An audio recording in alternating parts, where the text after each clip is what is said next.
Hello student, I am Sonam. Welcome back to my YouTube channel Apna Vidyalaya. आज के इस video में हम आप सभी को बताएंगे क्लास 10 सामाजिक विज्ञान अर्धवार्षिक परीक्षा 2025-26 का बिल्कुल वायरल पेपर बताने वाले हैं। जितने भी स्टूडेंट क्लास 10th में है और उनका class 10 social science half yearly examination का जो है पेपर है, तो उनके लिए वीडियो बहुत ही मोस्ट इम्पोर्टेंट है, क्योंकि आप सभी का ये जो सामाजिक विज्ञान का पेपर है, अगर आप लोग इसको तैयार कर लेते हो तो आप सभी लोग हाफ ईयरली क्वेश्चन पेपर में बिल्कुल टॉपर बन के आओगे। क्योंकि ये जो आप सभी का पेपर है ये सभी जिलों में बिल्कुल वायरल हो चुका है, ठीक है। और सभी स्कूलों में यही पेपर आ रहा है, सभी जगह यही पेपर देखने को मिल रहा है और सभी जिलों में यही पेपर आ रहा है, ठीक है। तो जितने भी बच्चे सामाजिक विज्ञान के इस क्वेश्चन पेपर को तैयार करके जाएंगे वो पूरे के पूरे नंबर लेकर के आएंगे, मेरी 100% गारंटी है। और यहाँ पे हम आप सभी को पूरे के पूरे उत्तर के साथ बताएंगे। तो सबसे पहले आप लोग इस वीडियो को लाइक कर दीजिए, चैनल पे नए तो चैनल को सब्सक्राइब करके बेल आइकन को जरूर प्रेस कर दीजिए और आप लोग इस वीडियो को अपने सभी दोस्तों में जरूर शेयर कीजिए। सबसे पहले यहाँ पे अनुक्रमांक, यहाँ पे नाम लिखना है। इसमें समय 3 घंटे 15 मिनट का दिया जाएगा आप सभी को और ये पूर्णांक 70 का रहेगा। कहीं कहीं आपको पूर्णांक में अंतर देखने को मिल सकता है, कहीं 80 और 90 का भी आता है। तो पूर्णांक को लेकर आपको बिल्कुल भी घबराना नहीं है, क्योंकि ये अलग अलग जगहों पर अलग अलग पूर्णांक के आते हैं। और प्रारंभ के 15 मिनट जो निर्देश दिया है कि परीक्षार्थी को प्रश्न पत्र पढ़ने के लिए निर्धारित है, तो इन 15 मिनट में आपको सभी प्रश्नों को ध्यान से जरूर पढ़ लेना है। उसके बाद हम आप सभी को बता दें कि ये पेपर बहुत ही इंपॉर्टेंट है। इसमें जितने भी क्वेश्चन है बहुत मोस्ट इंपॉर्टेंट और वायरल क्वेश्चन है। इसलिए ये पेपर जो है ये आप सभी लोग, यानी जितने भी बच्चे की हाफ ईयरली एग्जामिनेशन नहीं हुई है उनके लिए ये पेपर जो है 100% इम्पॉर्टेंट है। और जिनकी एग्जाम में हो चुकी है सोशल साइंस की, ठीक है, और वो इस पेपर को देख रहे हैं, तो उनके लिए ये वीडियो जो है 30% इम्पॉर्टेंट है। क्योंकि ये जो पेपर है, इस पेपर से आपके बोर्ड एग्जाम में 30% क्वेश्चन पूछे जाएंगे, ठीक है। तो इसलिए जिन बच्चों की हो गई है एग्जाम वो भी इस पेपर को देखे, और जिनकी नहीं हुई है वो तो इनको 100% तैयार कर ले, क्योंकि यही पेपर आपके हाफ ईयरली एग्जामिनेशन में आएगा। तो पहला क्वेश्चन देखिए यहाँ पे दिया है कि संयुक्त राष्ट्र संघ की स्थापना कब हुई थी। ये बहुत ही इंपॉर्टेंट और वायरल क्वेश्चन है। ये फिक्स क्वेश्चन आपके बोर्ड एग्जाम में भी आएगा। यहाँ पे आपके सामने 4 ऑप्शन है। पहला 1945, 1920 और दूसरा 1942 और तीसरा है 1947 ईस्वी, ठीक है। तो देखिए संयुक्त राष्ट्र संघ की जो स्थापना हुई थी ना वो 1945 में हुई थी। ऑप्शन नंबर यहाँ पे ए राइट हो जाएगा।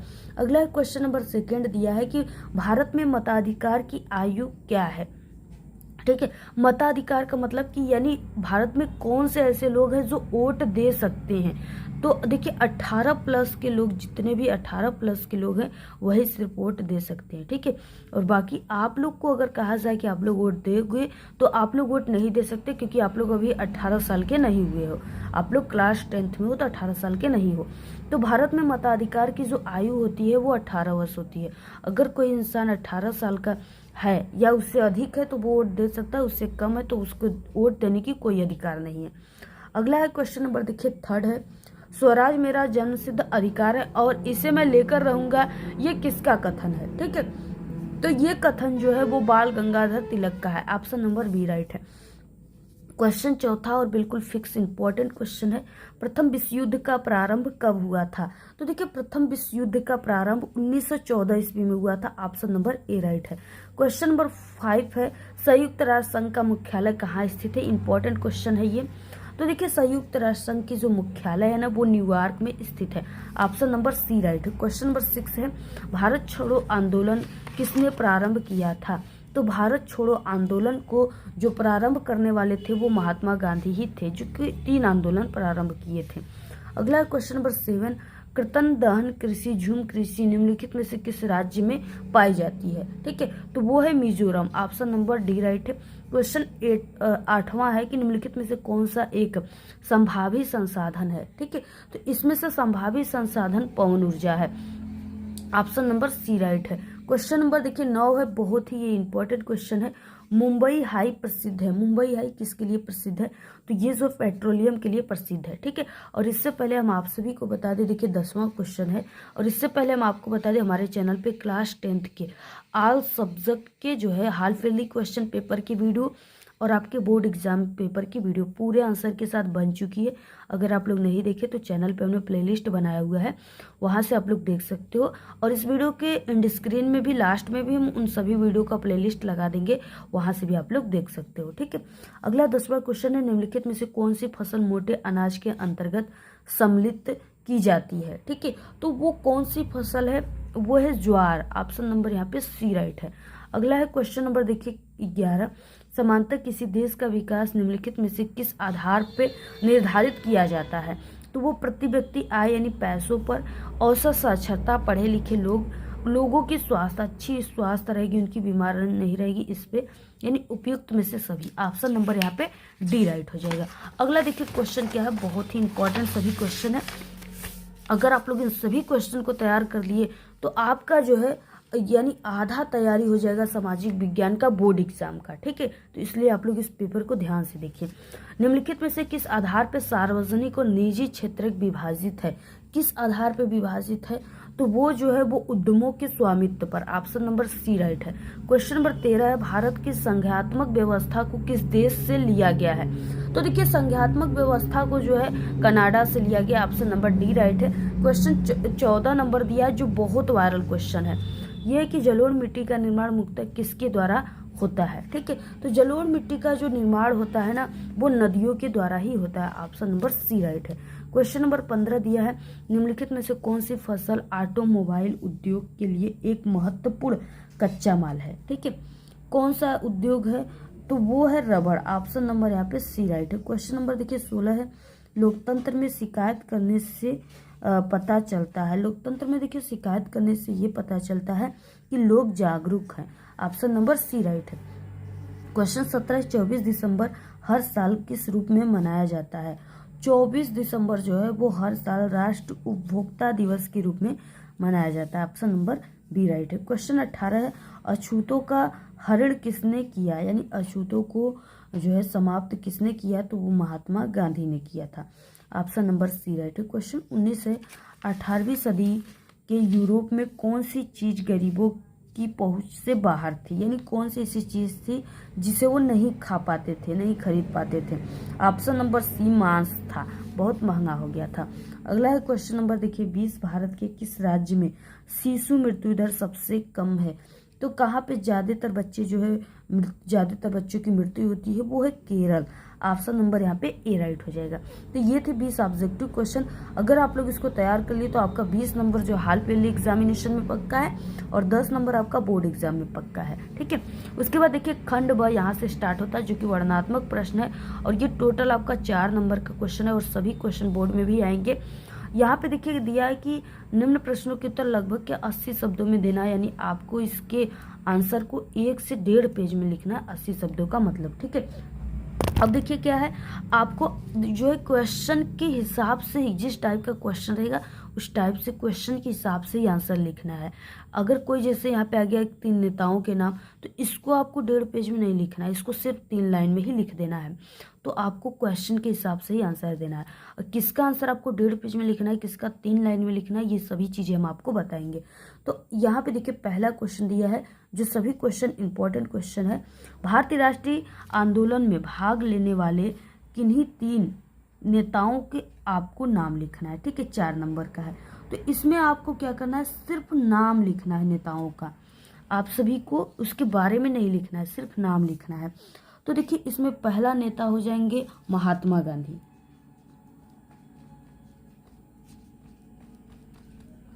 ठीक है, पहला महात्मा गांधी हो जाएंगे। दूसरा जवाहरलाल नेहरू।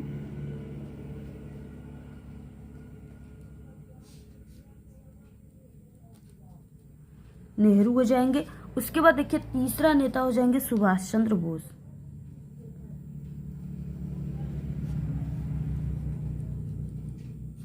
सुभाष चंद्र बोस। ठीक है, तो ये 3 नेता हमने आपको बता दिया। तो इस तरीके से ये 3 नेताएं हैं जो कि भारतीय राष्ट्रीय आंदोलन में भाग लिए थे, महात्मा गांधी, जवाहरलाल नेहरू, सुभाष चंद्र बोस। ठीक है, बाकी इनके बारे में थोड़ा सा लिख सकते हो। जैसे महात्मा गांधी जो थे, उन्होंने अहिंसक सविनय अवज्ञा असहयोग आंदोलन का नेतृत्व किया था।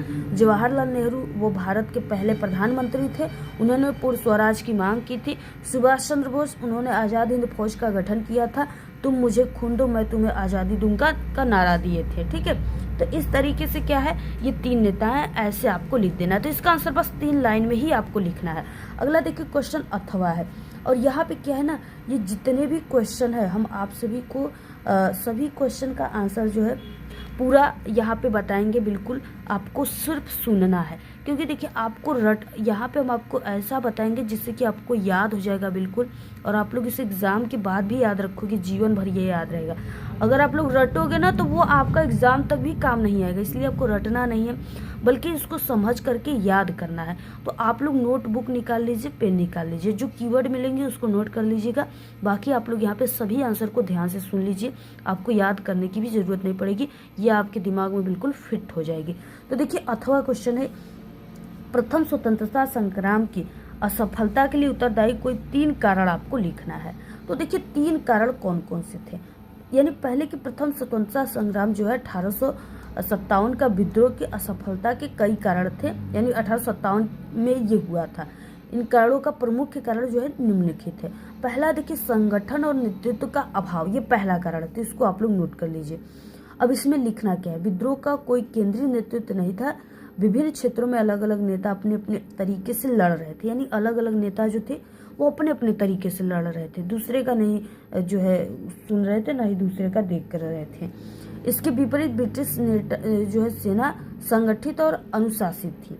तो ये पहला हो गया। दूसरा हो गया सीमित क्षेत्र का समर्थन, और तीसरा हो गया आधुनिक हथियारों और संसाधनों की कमी। ठीक है, अब आपको पता चल गया आधुनिक हथियारों और संसाधनों में बहुत अच्छे तरीके से आप लोग लिख सकते हो कि आधुनिक जो है हमारे भारत के देशवासियों के पास उस समय कोई अच्छी जो है आधुनिक जो है हथियार नहीं थी जिससे कि वो कई लोगों के एक साथ कई अंग्रेजों को मार सके। ठीक है, अब क्या है, विद्रोह के पास अंग्रेजों की तरह आधुनिक हथियार, गोला बारूद और संचार के साधन नहीं थे। अंग्रेजों के पास बेहतर सैन्य उपकरण और प्रशिक्षित सैनिक थे, और हमारे भारतीयों के पास ऐसी कोई उपकरण नहीं थी अच्छी, ठीक है, कि जिससे वो कई लोगों को मार दे, और सैनिक वगैरह उतने नहीं थे। और अंग्रेज जो थे वो उनके पास सैनिक थे और उनके पास हथियार भी थे, अच्छे अच्छे गोला बारूद, तो उससे वो ज़्यादा वार करते थे। ठीक है, तो इसके कारण ये हुआ।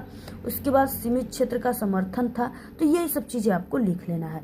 दूसरा क्वेश्चन देखिए है, यहाँ पे दूसरा क्वेश्चन दिया हुआ है कि सांप्रदायिकता को दूर करने के लिए, यानी सांप्रदायिकता को दूर करने के लिए किन्हीं 3 उपायों का वर्णन करना है। 4 नंबर का क्वेश्चन है।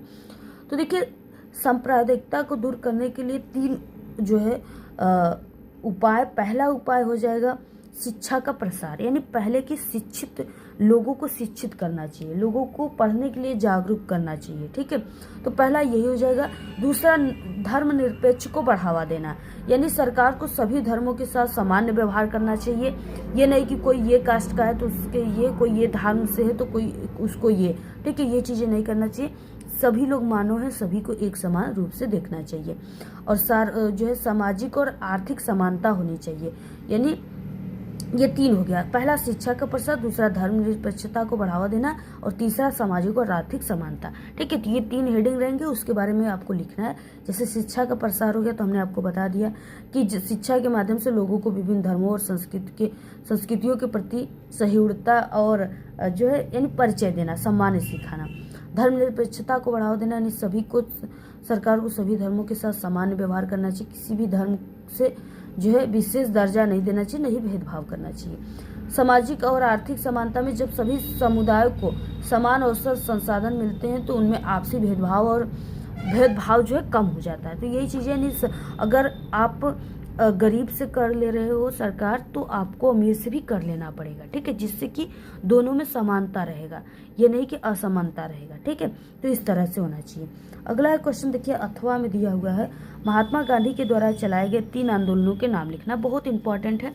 महात्मा गांधी ने 3 आंदोलन चलाया था। पहला था इनका जो असहयोग आंदोलन, दूसरा सविनय अवज्ञा और तीसरा भारत छोड़ो आंदोलन। ठीक है, इसके अलावा भी इनके कई आंदोलन थे, लेकिन मुख्य रूप से ये 3 थे। इसको आप लोग तैयार कर लेना।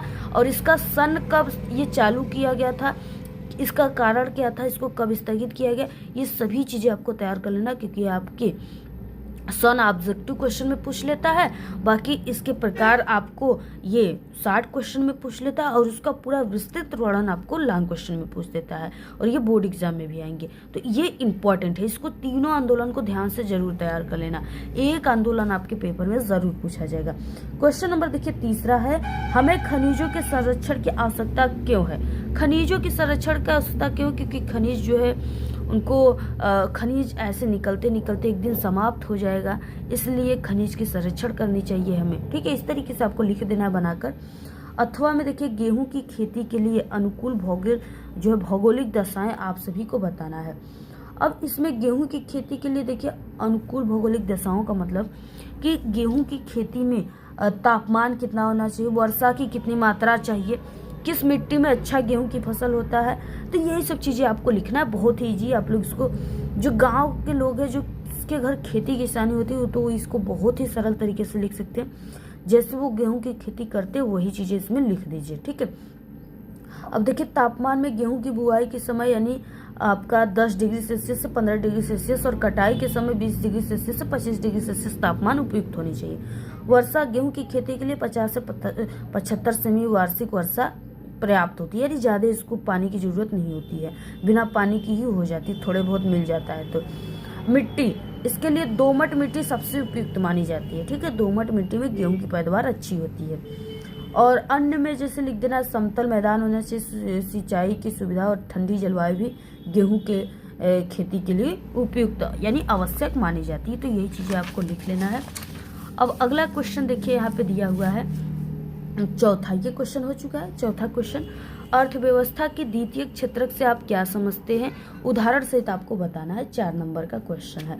तो देखिए अर्थव्यवस्था के द्वितीय क्षेत्रक में ना वे गतिविधियां शामिल होती जिनमें प्राकृतिक उत्पादों और को विनिर्माण प्रणाली के माध्यम से अन्य रूपों में परिवर्तित किया जाता है। यह क्षेत्र प्राथमिक क्षेत्रक के उत्पादों को कच्चे माल के रूप में उपयोग करता है। इसमें क्या है, जैसे कपास से कपड़ा बनाना, ये आपका द्वितीय क्षेत्रक में आता है। ठीक है, उसके बाद यानी कपास जो है वो प्राथमिक क्षेत्रक है क्योंकि वो कृषि से रिलेटेड है, और कपड़ा जो है द्वितीय क्षेत्रक बन गया। गन्ने से चीनी या गुड़ बनाना, तो ये भी क्या है, गन्ना कृषि से रिलेटेड है यानी प्राथमिक क्षेत्रक में आता है। अब इसका चीनी और गुड़ बन गया तो ये द्वितीय क्षेत्रक में आ गया। और लोहे से मशीन बनाना, ठीक है, तो ये भी आपका क्या हो गया, ये आपके सभी द्वितीय क्षेत्रक में आते हैं। तो ये चीजें आपको लिखना है। और अगला क्वेश्चन देखिए है यहाँ पे अथवा में, राष्ट्रीय आय तथा प्रति व्यक्ति आय में अंतर स्पष्ट कीजिए। देशों की स्थितियों की तुलना के लिए इनमें से कौन सी विधि बेहतर रहेगी। तो ये भी आप लोग लिख लेना, इंपॉर्टेंट ही है। इसको राष्ट्रीय आय में हो गया कि एक वित्तीय वर्ष में किसी देश में उत्पादित सभी वस्तुओं और सेवाओं का कुल मुद्रित मूल्य राष्ट्रीय आय कहलाता है। प्रति व्यक्ति आय में किसी देश की कुल राष्ट्रीय आय को उसकी कुल जनसंख्या के से भाग देने पर जो आय प्राप्त होती है उसे प्रति व्यक्ति आय कहते हैं। ठीक है, यही चीजें लिखना है। देशों की स्थिति की तुलना के लिए प्रति व्यक्ति आय की विधि बेहतर मानी जाती है। और कारण में हो जाएगा कि प्रति व्यक्ति आय से ये पता चलता है कि किसी देश के औसत व्यक्तियों की यानी कि विधि दो देशों के बीच में होती है। इस तरीके से आपको लिख देना है, इंपॉर्टेंट है, इसको तैयार कर लेना। वर्णनात्मक सेकेंड आ गया जो आपकी 6 नंबर का आएगा पेपर में, और इसका आंसर 150 शब्दों में यानी 2 से 2.5 पेज में इसके आंसर को लिखना है, और बहुत इंपॉर्टेंट है। 5वां क्वेश्चन है, भारतीय लोकतंत्र के समक्ष कौन कौन सी प्रमुख चुनौतियां हैं, इसको लिख लेना है।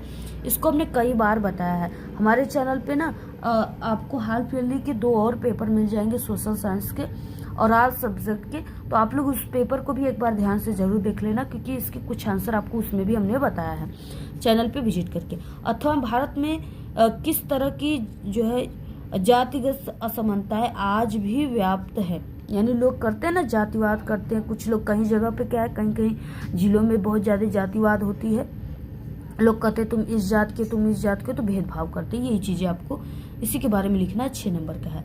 6 क्वेश्चन है, भारतीय राष्ट्रीय कांग्रेस की स्थापना कब हुई थी और इसके उद्देश्य क्या थे, ये भी इंपॉर्टेंट क्वेश्चन तैयार कर लीजिए। अथवा में राष्ट्रवाद से क्या तात्पर्य, यूरोप में राष्ट्रवाद के उदय होने की कौन कौन सी परिस्थितियां सहायक हुई, ये भी तैयार कर लो, इंपॉर्टेंट क्वेश्चन है। 7वां क्वेश्चन, भारत में मिट्टियों के प्रकारों पर निबंध लिखना है आपको, इसको 3 पेज में इसका निबंध आप लोग लिख दो। ये बहुत ही सरल है। मिट्टी जो है भारत में कई प्रकार की पाई जाती है, आप लोग लिख सकते हो।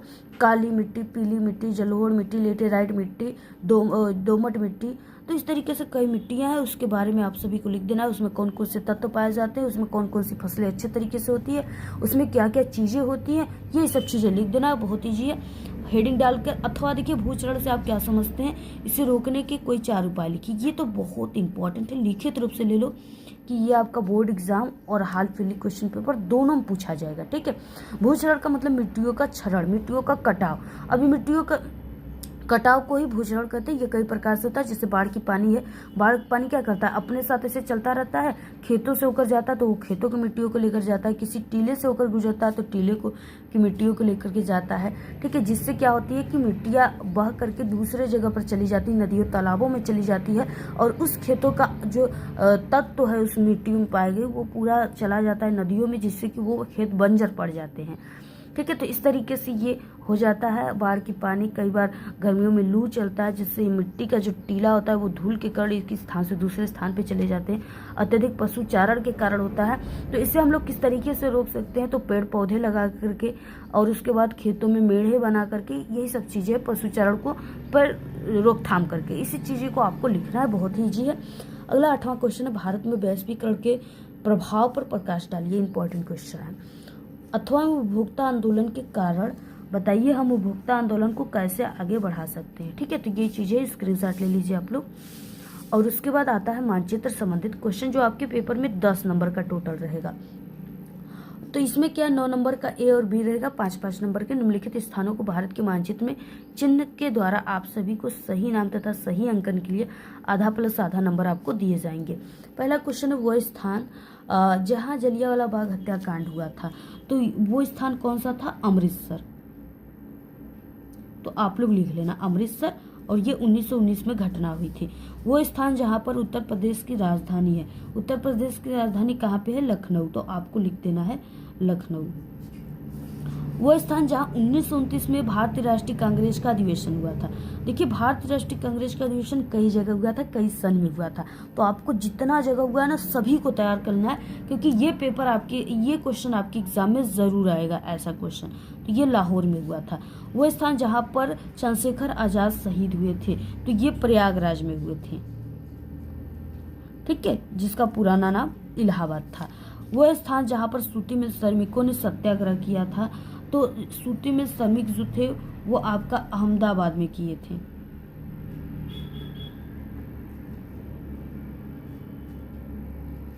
अहमदाबाद में। ठीक है, तो इसको तैयार कर लीजिएगा। 5 आंसर हो गए।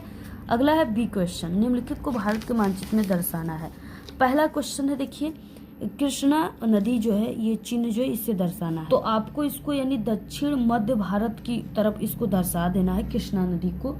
और यानी कि ये जो है, हाँ, ये भारत के दक्षिण भाग में बहती है, तो आपको मानचित्र में दर्शा देना है। सरदार सरोवर बांध, ये जो चिन्ह है इससे आपको दर्शाना है। तो सरदार सरोवर बांध जो है वो आपकी नर्मदा नदी पर स्थित है। तो जहाँ पे नर्मदा नदी है ना, उसी जगह आपको इसको दर्शा देना है। उत्तरी पूर्वी भारत में चाय उत्पादन क्षेत्र जो है, इससे आपको दर्शाना है। तो देखिए, चाय उत्पादन क्षेत्र जो है वो असम है, पश्चिम बंगाल है। असम, पश्चिम बंगाल, तो आप लोग लिख लीजिएगा। और अगला क्वेश्चन है कि उत्तर प्रदेश में गन्ना उत्पादक क्षेत्र, आपको ये जो चिन्ह है इससे आपको दर्शाना है। तो देखिए, गन्ना उत्पादक क्षेत्र जो है वो आपका मेरठ में भी है। ठीक है, और उसके बाद सहारनपुर में भी है, गोरखपुर में भी है। तो आप लोग इसको लिख लो, सहारनपुर, गोरखपुर।